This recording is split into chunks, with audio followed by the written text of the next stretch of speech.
Deborah. Good morning, everybody. Okay, she mentioned it's such a great place to learn. We want to invite everybody out. It's going on to the rodeo until Sunday. And I've got some fun facts for you. Okay, so we've got the rodeo brings in 18,000 livestock and poultry during the 2019 rodeo season.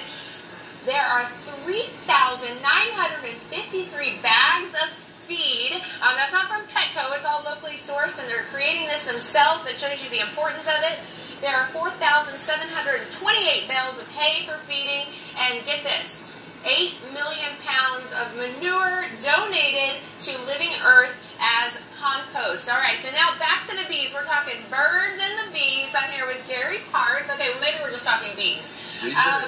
But I think people underestimate the importance of bees, and they're fascinating little creatures, and they're actually the only insect that makes foods that human can eat. They do. Everybody knows about honey. Yes, honey. Sweetest honey. We're going to go into our own little beehive here. And I understand they're responsible for about 90% of crop population. One of their main factors is pollination. And when they go from flower to flower, they'll pick up little grains of pollen and deposit them in the next flower, causing that flower to pollinate. All right, and certain crops like almonds depend 100% on bee pollination. Absolutely. You can't have an almond crop without bees, and annually it takes 1.8 million colonies of bees just to pollinate the almond crop in California. Oh my goodness. Okay, in a single beehive, which this is I don't know how much this would produce, but a single beehive can produce more than 100 pounds of extra. Exactly. What we're doing is harvesting what they don't need. We always want to leave enough honey for the bees to make it through the winter to the following spring. So we only take the excess. We never starve them. Oh, okay. So there are 5 products. It's not just honey that bees produce. What else do they produce? Well, wax obviously is used a lot for candles. They produce a substance called propolis, which they make from tree sap, and they use that to seal the cracks inside the hive so they can maintain constant temperature and humidity. Okay. And that propolis has great antibiotic properties, and they make it into a tincture. And that's when they kind of talk about doing local honey and stuff with allergies. Okay, I want to know what's the yellow stuff on my car, because I can do without that. That's pollen. That's oak pollen. That's oak pollen. Okay. And that's their protein. They are the most studied insect in the world, and I understand they communicate through something called the waggle dance. They will do something called the waggle dance. I'll give you $5 if you show me that.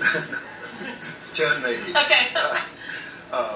When bees go out and look for a source of nectar to produce the honey, they'll come back to the hive, the bees will, and they'll do a little dance where they'll do a little circle, and the angle of that dance indicates the angle from the sun that the particular crop is located.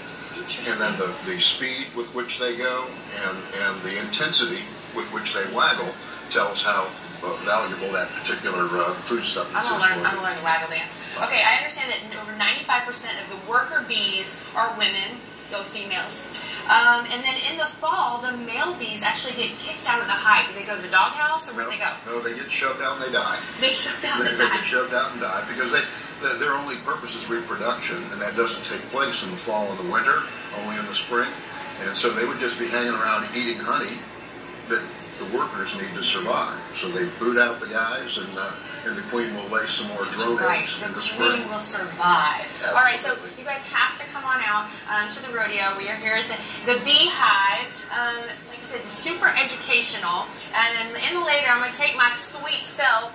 And we've got later in the show, Deb, we've got these amazing boots. We're going to show you some fun fashion. And Deb, I know you're about to get your hands dirty, but the rodeo has a horticulture competition that you may be able to compete in. There's categories including floral design, plant life, landscaping, and photography.